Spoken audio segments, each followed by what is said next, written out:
ما وارد وضعیتی خواهیم شد که در هر خانواده‌ای 1 یا 2 نفر یا 3 نفر یا احتمالاً 4 نفر پدر و مادر هر دو والد وارد عرصه سالمندی میشن. یعنی چی؟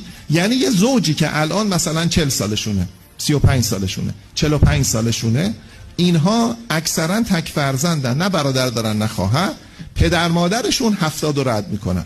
وقتی رد میکنن 2 نفر در یه خانواده 4 نفر رو باید تکفل کنن و نمیدونن، نه به لحاظ مالی، نه به لحاظ زمانی، نه به لحاظ اتنشن نمیتونن این کارو بکنن. خب و بعد ما از این نظر ما هم تو همین آستانیم. حالا ممکنه بگیم تریگر ما 1410 برآوردن هم همین حدوده، ما 1410 وارد چنین چیزی میشیم، اما 1410 همین تو همین بغل دست ماست دیگه. 7 سال دیگه ما وارد چنین وضعیتی میشیم که صندوق‌های بازنشستگی حقوقی که پرداخت میکنن به بازنشسته ها به قدرت خریدش خیلی پایین خواهد بود و ROI که بازدهی دارایی که تو صندوق‌های بازنشستگی است خیلی پایینه.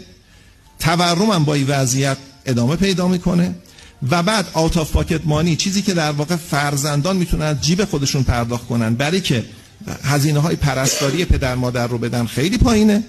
بیمه ها هم به این رسیدگی نمیکنن. در واقع ورود به آستانه سالمندی قبل از توسعه یافتگی است.